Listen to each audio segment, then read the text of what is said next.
Good morning बच्चों। आज बहुत दिन के बाद मैं 12th की लेसन डाल रही हूँ। बीच में बहुत ज़्यादा टाइम नहीं मिल पा रहा था बच्चों। वैसे आप लोग तो पढ़ रहे होंगे तो बहुत खुशी की बात है। मैंने इस बुक के जो अन्य लेसन थे वो मैंने डाले हैं आप लोगों के लिए पढ़ने के लिए, ताकि आपको समझ में आ जाए। वैसे आप लोग को याद करने का टाइम है अब तो, फिर भी मैं ये वीडियो मैं आप लोगों को लिए डाल रही हूँ। आप लोग के लिए थोड़ी हेल्प हो जाएगी, बहुत अच्छा रहेगा। तो वृद्धावस्था में पोषण एक महत्वपूर्ण अवस्था होती है जीवन की बच्चों। आपके घर के अंदर भी वृद्ध व्यक्ति है, उनकी देखभाल आप लोगों के द्वारा की जाती है। आपका यही मैं चाहूँगी कि आपके घर के अंदर जो भी व्यक्ति है, वृद्ध व्यक्ति है, आपके परिवार का सदस्य है या नहीं भी है, आप उनके लिए थोड़ी सी सांत्वना, थोड़ी सी मन के अंदर प्रेम की भावना रखें और उनकी मदद करने की कोशिश करें, ठीक है। क्योंकि वृद्ध होते हैं एक वट वृक्ष की तरह होते हैं जो छाया देते हैं और जो भी बाधाएं होती हैं उनसे हमें बचाते हैं, हमारा मार्गदर्शन करते हैं, ठीक है। मैं लेसन को शुरू करती हूँ। वृद्धावस्था में पोषण। वृद्धावस्था प्रौढ़ावस्था के पश्चात आने वाली अवस्था है। मानव जीवन के विकास क्रम में वृद्धावस्था उम्र का सबसे आखिरी पड़ाव होता है, ठीक है।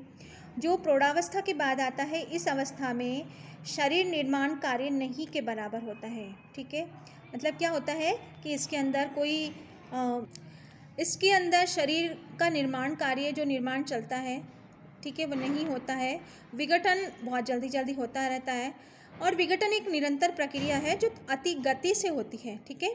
परिणाम स्वरूप शरीर जीर्ण शीर्ण होने लगता है, अतः इसे जरावस्था भी कहते हैं, ठीक है। यह अवस्था लगभग 60 वर्ष की उम्र से प्रारंभ होती है। वृद्धावस्था में शारीरिक, सामाजिक, मनोवैज्ञानिक परिवर्तन दृष्टिगोचर होते हैं, जिन पर वृद्ध व्यक्ति के पोषण और स्वास्थ्य पर स्पष्ट प्रभाव पड़ता है। अब हम शारीरिक परिवर्तनों के बारे में बात करेंगे बच्चों। वृद्धावस्था में शारीरिक वजन में कमी होना, मांसपेशियों में क्रियाशीलता में गिरावट आना, शारीरिक शिथिलता, ऊतकों में चयापचय में कमी होना, परिणाम स्वरूप चयापचय दर में कमी के शारीरिक कुल ऊर्जा की मांग कम हो जाती है। वृद्ध व्यक्तियों के शरीर में विविध हार्मोन्स का स्रावन कम और असंतुलन होने के कारण अस्थि संस्था में खनिजों की कमी होने लगती है। परिणाम स्वरूप हड्डियां कमजोर व भुरभुरी हो जाती है। टूटने की संभावना बढ़ जाती है। वृद्धावस्था में सामान्यतः अस्थि विकृत रोग ऑस्टियोपोरोसिस हो जाता है। पीठ वक्री हो जाती है, दांत मसूड़े कमजोर हो जाते हैं। मसूड़े कमजोर हो जाने के कारण दांत गिरने लगते हैं।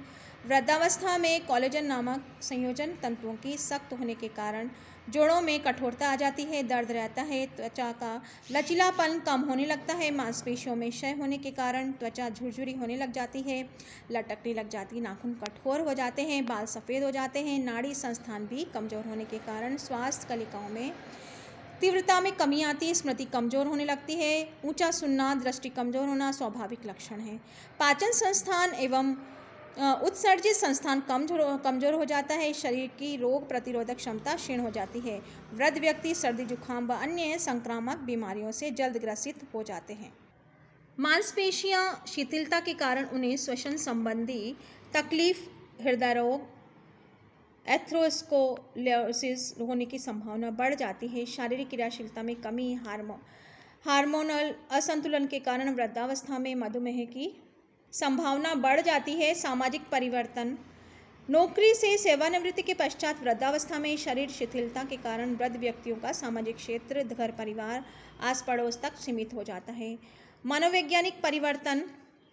शारीरिक कष्टों के बढ़ते, आर्थिक तंगी के चलते अकेलेपन को मार से वृद्धावस्था में मानसिक परेशानियां गहरा जाती है। अधिकांश वृद्ध चिड़चिड़े स्वभाव के हो जाते हैं। परिवार एवं समाज के स्वयं को तिरस्कृत महसूस करने लगते हैं व दुखी हो जाते हैं। जीवन के प्रति निराशावादी विचारधारा के चलते अधिकतर वृद्ध मनोवैज्ञानिक रूप से मानसिक अवसाद के ग्रसित हो जाते हैं। जीवन की निरंतरता चिंताओं को कम करने के लिए तय तथा सामान्य शारीरिक व मानसिक स्वास्थ्य को बनाए रखने के लिए हल्के शारीरिक श्रम व मनोरंजन की व्यवस्था आदि करना आवश्यक होता है। शारीरिक, सामाजिक, मनोवैज्ञानिक परिवर्तनों का प्रतिकूल प्रभाव उसके पोषण स्तर, स्वास्थ्य पर पड़ता है। परिणाम स्वरूप उसकी जीवन क्षमता कम हो जाती है। वृद्धावस्था में होने वाले परिवर्तन कम हो, इसके लिए आवश्यक है कि वृद्ध अपनी शारीरिक क्रियाशीलता को बनाए रखने, शारीरिक क्षमता के अनुरूप अपने भोजन की वांछित परिवर्तन के पूर्ण संतुलित पौष्टिक भोजन ग्रहण करें। देखिए बच्चों, ये सब हो रहा है, ये एक अवस्था के कारण होता है, ठीक है। एक तो मन के अंदर ये मान लिया जाता है कि हम वृद्ध हो गए हैं।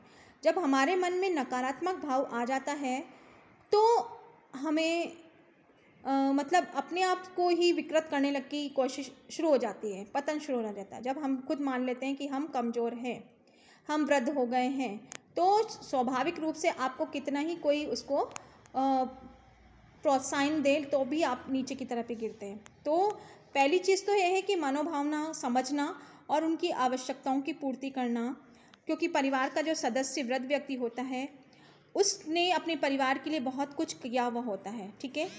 उनके जो परिणाम स्वरूप है, जो उनने आप लोगों के लिए किया है, कम या ज़्यादा कुछ तो किया है, तो उनका भी कुछ थोड़ा अधिकार बन जाता है। तो इस चीज़ को हमें ध्यान रखना है, ठीक है।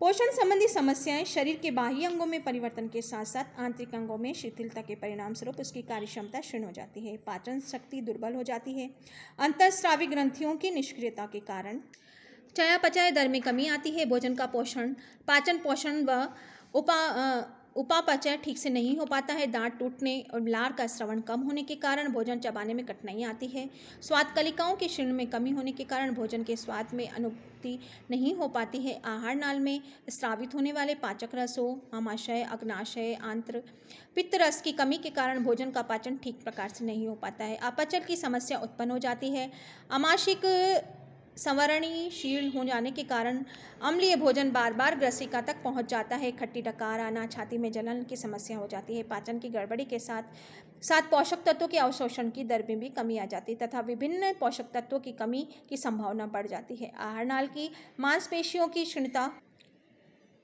क्षीणता के कारण आंतों की क्रमांकुचन की गति शिथिल हो जाती है, परिणाम स्वरूप अपशिष्ट समय का निष्कासन नहीं हो पाता है, इस कारण कब्ज की शिकायत बनी रहती है। वृद्धावस्था में आंत्र संक्रमण का खतरा भी बढ़ जाता है, अक्सर संक्रमण के कारण दस्त एवं अतिसार की संभावना बढ़ जाती है।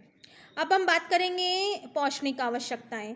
वृद्धावस्था में पौष्टिक आवश्यकताएं मुख्यतः शारीरिक परिवर्तनों पर निर्भर करती है।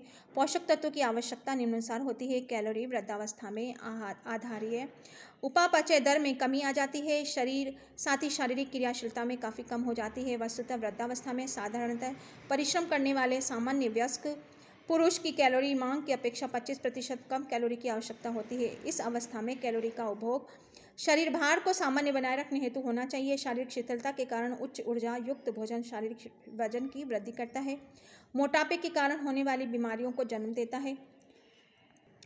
प्रोटीन वृद्धावस्था में शरीर के तंतुओं की टूट फूट की प्रक्रिया अधिक होती है, अतः इन तंतुओं की मरम्मत में प्रोटीन की अति आवश्यक है। चूंकि वृद्ध व्यक्ति की भूख कम हो जाती है, पाचन शक्ति भी क्षीण होने लगती है, परिणाम स्वरूप वृद्ध व्यक्ति कम भोजन ग्रहण करने लगता है, जिससे शरीर में प्रोटीन के अभाव के लक्षण प्रकट होने लग जाते हैं। वृद्धावस्था में प्रोटीन की आहारिक आवश्यकता में कमी आने लगती है। 1 से 1.4 ग्राम प्रोटीन प्रति किग्रा शारीरिक वजन के अनुपात में आहार प्रतिदिन लेना आवश्यक हो जाता है। वसा है, वसा ऊर्जा का मुख्य स्रोत है। वृद्धावस्था में कम वसा आहार युक्त लेना चाहिए, प्रतिदिन 30 ग्राम से अधिक वसा नहीं लेनी चाहिए। तेलों से अनावश्यक वसीय अम्ल की मात्रा अधिक होती है, अतः आहार में घी के स्थान पर तेल का प्रयोग करना चाहिए। वृद्धावस्था में अधिक वसा का सेवन मोटापे व अनेक बीमारियों को, मधुमेह, हृदय संबंधी रोगों को जन्म देता है। खनिज लवण वृद्धावस्था में खनिज लवण जैसे लौह तत्व, कैल्शियम का अवशोषण कम हो जाता है। रक्त में लौह तत्व और कैल्शियम के स्तर को बनाए रखने हेतु आहार में पर्याप्त मात्रा में कैल्शियम व लौह तत्व युक्त पदार्थ जैसे दूध व दूध से बने पदार्थ, हरे पत्तेदार सब्जियां आदि सम्मिलित किए जाने चाहिए। लौह तत्व की कमी से रक्ताल्पता एवं कैल्शियम की कमी से ऑस्टियोपोरोसिस की संभावना बढ़ जाती है। विटामिन शरीर में ऊर्जा की मांग कम होने के कारण अधिकतर वृद्ध कम कैलोरी युक्त भोजन ग्रहण करता है, जिससे आहार में विटामिनों की कमी आ जाती है। अधिकांश वृद्धों में विटामिन कुपोषण के लक्षण दिखाई देने लगते हैं। इस कमी को पूरा करने के लिए उन्हें आहार के ताजे फल सब्जियों की पर्याप्त मात्रा में सूप व जूस के रूप में सेवन करना चाहिए। शारीरिक तंत्र को सुचारू रूप से सामान्य बनाए रखने हेतु प्रतिदिन 1 मल्टीविटामिन की गोली लेनी आवश्यक होती है। जल वृद्ध व्यक्ति को प्रतिदिन 1.5 से 2 लीटर जल का सेवन अवश्य करना चाहिए, जिसमें मूत्र चयापचय से व्यर्थ पदार्थ शरीर से बाहर निकल सके। रेशा, यद्यपि रेशा का कोई पोषक मूल्य नहीं होता है, अतः आंतों की सक्रियता और उत्तम स्वास्थ्य के लिए आवश्यक होता है। वृद्धावस्था में प्राय कब्ज की शिकायत रहती है। बड़ी आंतों की पेशियां कमजोर हो जाती है, जिसमें शिथिलता उत्पन्न हो जाती है, जिससे कब्ज हो जाती है। कब्ज की स्थिति में सुधार लाने के लिए आहार में पर्याप्त मात्रा में रेशों का होना अति आवश्यक है। रेशों की पूर्ति हेतु नरम सब्जियां, फलों का प्रयोग किया जाना चाहिए। रात्रि भोजन के पश्चात इसबगोल या दूध के सेवन अवश्य करना चाहिए, जिससे कब्ज दूर हो जाती है।